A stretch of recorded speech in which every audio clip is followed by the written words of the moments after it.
रजित जी ग्वालियर से। श्री हरिवंश महाराज जी, आपके चरणों में कोटि कोटि प्रणाम। महाराज जी, किसी न किसी कारण से असफल हो रहा हूँ, अतः मेरा मुख्य उद्देश्य परमार्थ की प्राप्ति है, लेकिन छोटे छोटे उद्देश्यों में जो असफलता मिलती है, भक्ति और असफलता के बीच सामंजस्य कैसे स्थापित करूं? मतलब आपका कथन है कि यदि मैं भक्ति कर रहा हूं तो मुझे सफलता सांसारिक मिलनी चाहिए, ऐसा?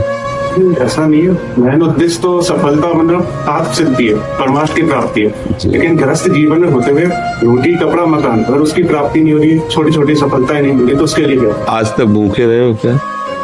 नंगे रहे हो क्या?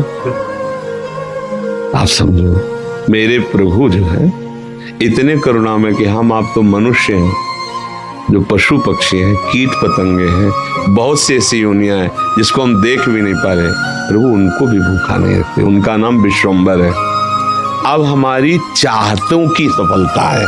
बात समझो, आपने जैसे सहज में कह दिया रोटी कपड़ा और मकान, तीनों से आप खाली नहीं हैं। ईमानदारी से बोलो, जिस दिन तुम नंगे घूमे हो और जिस दिन तुम्हें छत के नीचे न रहने को मिला हो और जिस दिन तुम भूखे रहे हो, वायु न मिली हो, जल न मिला हो सकता है अन्न ना मिला हो, लेकिन प्राण पोषण के लिए दो आवश्यक है, वायु और जल, है ना?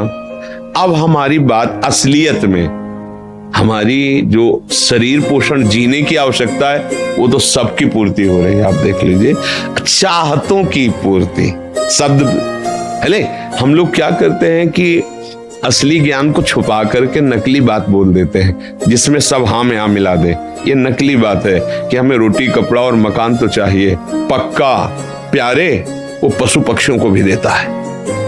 घोंसला बनाने की, आप देखो उनके घोंसले कैसे बने, आप बनाने में फेल हो जाएंगे। नहीं फेल हो जाएंगे कैसे? वृक्ष में कैसे हिलगा के उनको बुद्धि दी, किस स्कूल में जाके सिखाया उन्होंने? हरि ने दी, हरि ले। तुम अपने वास की व्यवस्था कैसे करो, ऐसे बना दिया। भोजन की व्यवस्था उनको सिखा दिया। कोई भी सृष्टि में ऐसा नहीं है जिसका माता की तरह भरण पोषण भगवान ना करते हो। हाँ, अलग अलग जिनको जैसा भगवान ने।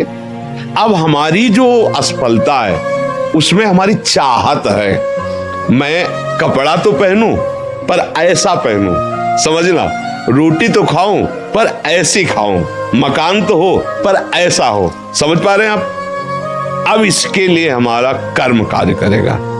पूर्व का प्रारब्ध यदि हमारा बहुत बुरा है तो आज तुम बहुत अच्छे आदमी हो, अच्छे मार्ग में चल रहे हो, वो आपको बाधा पहुंचाएगा, आपको सहना होगा। समझ रहे ना? वो आपको बाधा पहुंचाएगा। अब जो ये नाम हम आपको बता रहे हैं कि नाम जप कीजिए, धर्म से चलिए, वो युद्ध करेगा उस प्रारब्ध से, आपको वो गिरने नहीं देगा, आएगा। आप जो कार्य कर रहे हो उसमें सम्यक जो फल मिलना चाहिए नहीं मिला, आपको असंतुष्टता होगी, क्योंकि आपने ऐसे पूर्व में कर्म किए हैं। अब वो आपको बाधा पहुंचा रहे हैं, लेकिन आप भजन कर रहे हो ना, तो आपको निरुत्साहित होने नहीं देंगे। चलो एक कर्म निष्फल हुआ, दूसरा हम 100 बार उसका अनुष्ठान करेंगे, कितनी बार निष्फल होगा? एक दिन तो सफल होगा ही नहीं, निकल जाओगे, निकल जाओगे। सफलता तुम्हारे चरण चूमेगी। प्रारब्ध कोई देवता नहीं है, हमारा किया हुआ पूर्व कर्म है। हम नया कर्म इतना बलवान करें कि उसको रौंद दे। बात समझे? और उसके लिए अब छोटी मोटी बात नहीं काम करेगी, छोटा मोटा कर्म काम नहीं करेगा। डट के हमें धर्म और डट के भजन विध्वंस करके, अगर विध्वंस ना होते तो फिर मोक्ष कैसे होता? मोक्ष को मतलब जानते हो? सब कर्म नष्ट हो गए अनंत जन्मों के, और इस जन्म के भी बिल्कुल मोक्ष मतलब बिल्कुल मुक्त, अब कोई बंधन नहीं हो, भगवान का स्वरूप हो गया। तो हुआ तो इसी जन्म में, जो हमने साधना की, जो भजन किया, जो चिंतन किया, जो सत्संग किया, मारा इसने पूरी आग लगा दी। कर्मों को संचित कर्म विध्वंस हो गए, जमा गोदाम क्रिमाण जो कर रहे हैं, ये चिपकाव फसाव वाले नहीं हुए, क्योंकि सब समर्पित कर दिए भगवान को। प्रारब्ध आया, भजन के बल से उसको भोग रहे हैं, वो हमें परास्त नहीं कर सकता, निकल गए आगे। सुदामा जी की दशा क्या थी? नहीं थी, ये भी व्यवस्था नहीं थी। परिणाम में क्या हुआ?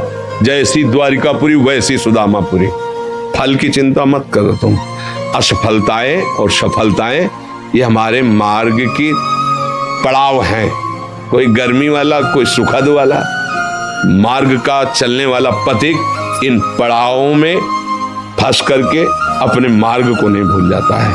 असफलता तुम्हारे जीवन की सफलता का स्वरूप बनेगी। बस डट करके ऐसा भजन करो, सत्कार्य करो जिससे पूर्व प्रारब्ध नष्ट हो जाए। सच्चाई की, अध्यात्म की बात यह है। अब चोरी, हिंसा, अधर्म आचरण तो वो तो पूर्व प्रारब्ध है ही, नया कर्म भी बिगड़ गया, दोनों मिलकर फिर आपको जीना मुश्किल कर देंगे। और होता है, देखो ना, पिता को मार डाला कि जल्दी मरे हम इस प्रॉपर्टी का दे, पिता को मार डाला, आप जेल गए, संपत्ति यूं ही पड़ी है, तीसरा उसका भोग कर, विवेक खत्म हो जाता है। विवेकवान बनो, जैसी भी परिस्थिति हो उसमें राजी होना सीखो, वो आपके ही कर्म का परिणाम है। और ऐसे नवीन कर्म करो कि विध्वंस कर दो उस प्रारब्ध कर्म को जो तुम्हें झुकाना चाहता है, मिटाना चाहता है। हमारी प्रार्थना को अगर आप समझोगे तो आगे बढ़ोगे। अपना ही कर्म को न काहू के सुख दुख कर दाता, निज कृत कर्म भोग सुन भ्राता। तो बोले संतों के पास क्यों जाया जाता है? यही समझने के लिए। अब हम क्या करें जिससे हमारा कर्म हमको परेशान न कर पाए? वो है ज्ञान, वो है भक्ति, वो है भगवान का आश्रय। जब घर में भोज आते हो, भिक्षा भी नहीं मिली, तो पत्नी पूछती कि बच्चों को कैसे जिलाएं? तो तुलसी दल उतारते, ठाकुर को भोग लगाते, आधा आधा तुलसी दल। उनका एक मित्र था जो धनी के यहाँ वो पुरोहित कर्म करता था, डोली में बैठ के निकलता पालकी में। वो कहता है, सुदामा जी हमारे यहाँ जो सेठ है ना, उनके यहाँ चलो, थोड़ी देर श्लोक बोलना। तो सब व्यवस्था उनका, हमने तो अपना सेठ श्री कृष्ण को वरण किया है, अब वो भूखे रखे चाहे मारे, अब हम दूसरे की गुलामी नहीं कर सकते। हमने तो भगवान को अपना माना है। हिले नहीं तो भगवान का हृदय हिल गया। एक दिन प्रसाद पा रहे थे से एकदम ऐसे हो गए।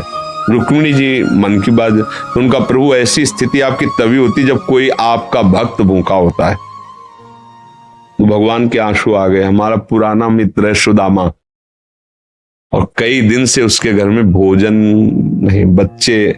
बोले प्रभु आप दुखी हो रहे हो, महालक्ष्मी स्वरूप आप आदेश करो, त्रिभुवन की राज्य लक्ष्मी उसके घर में। तो उनका बात तो यही कि उसके अंदर कामना नहीं है, और मेरे भक्त के अंदर यदि कामना नहीं होती तो माया मैं नहीं देता। मेरे भक्त के अंदर कामना नहीं होती तो मैं माया, और वो निष्काम भक्त है सुदामा, उसके अंदर कभी कामना आ ही नहीं सकती कि हे भगवान भोजन तो दे दो, कभी नहीं। तो रुक्मिणी जी ने कहा हम आपका दुख नहीं दे सकते।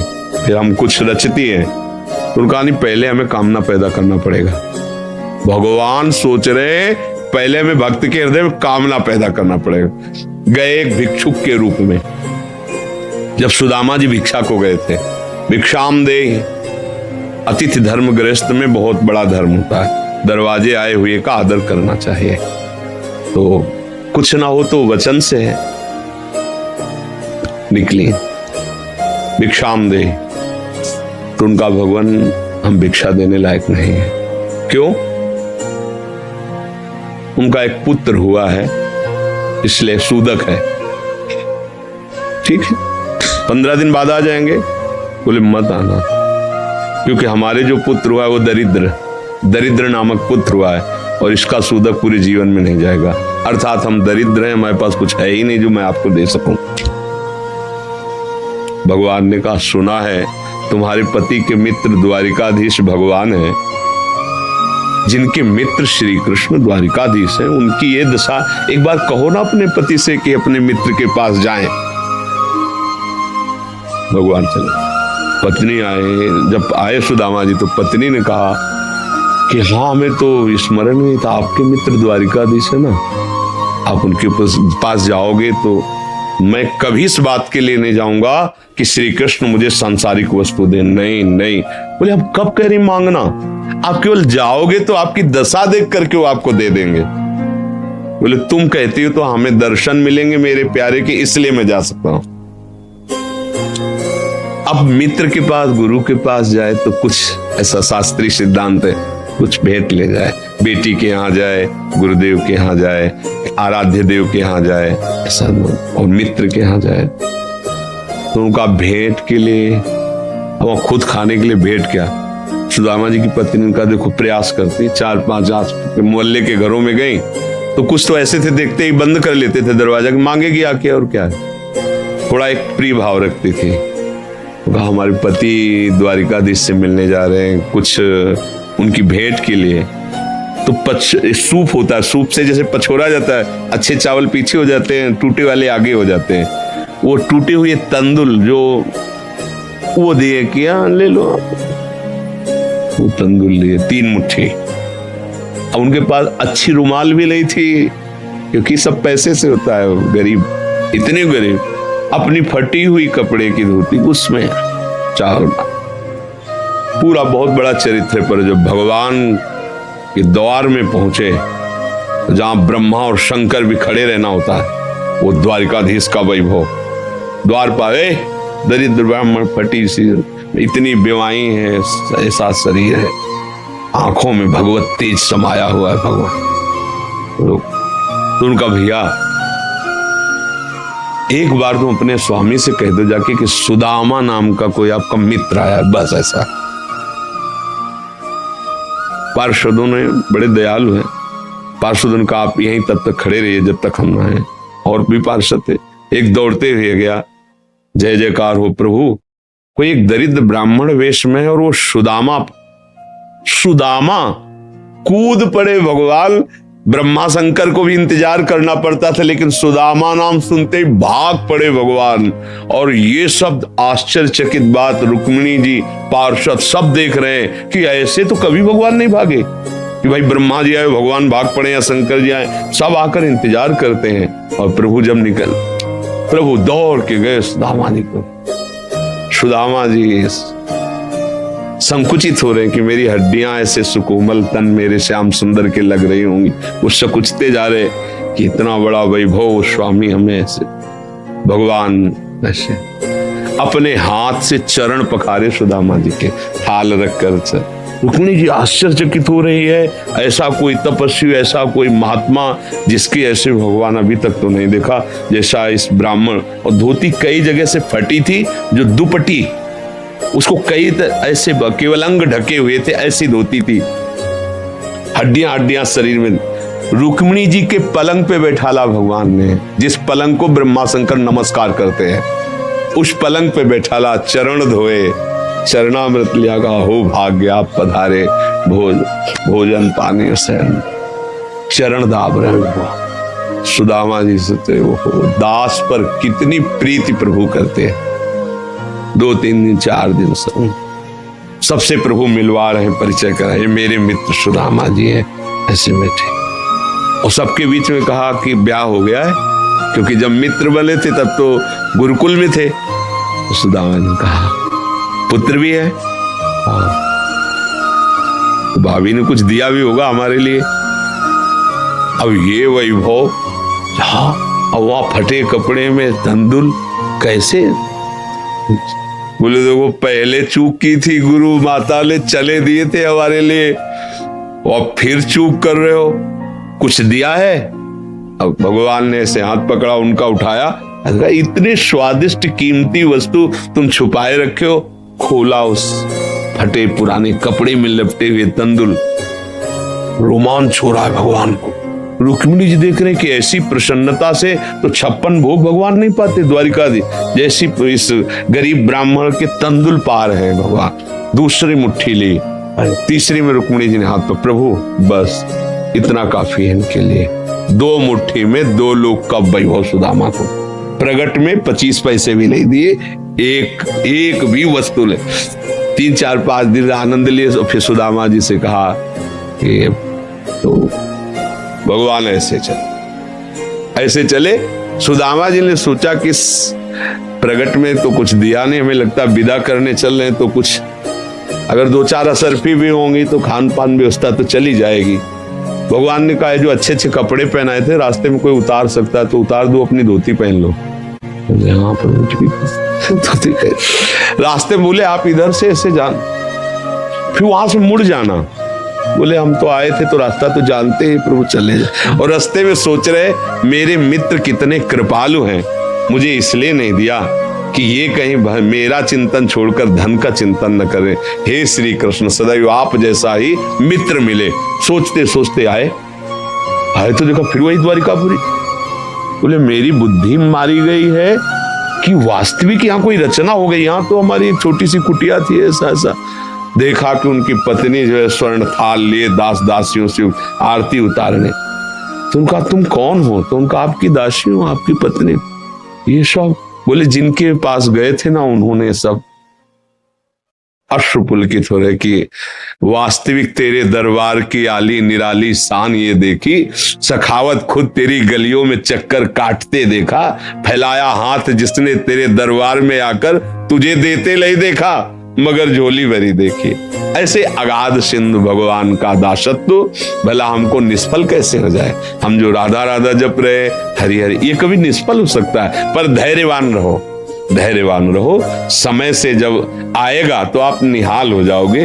अश्रद्धा मत करो और ऐसा भी मत सोचो कि भरण पोषण हमें नहीं, ऐसा नहीं। त्रिभुवन में कोई नहीं है, सब कुछ जैसे राजी हैं भगवान वैसे सबका भरण। किसी को 1 कुंतल मांस चाहिए तो उस पशु को भगवान उतनी व्यवस्था किए। किसी को कितना चारा चाहिए उतनी व्यवस्था किए। कितना सबको, पूरी सृष्टि को भगवान दे रहे हैं। इसलिए ऐसा तो कभी अश्रद्धा करना मत और धर्म से चलते रहो, नाम जप करते रहो, पूर्व कर्मों से लड़ो, निराश होना मत सीखो। आज सफल नहीं है तो हम कल सफल होंगे। ऐसा नहीं कि हर कर्म हमारा निष्फल चला जाए, ऐसा नहीं।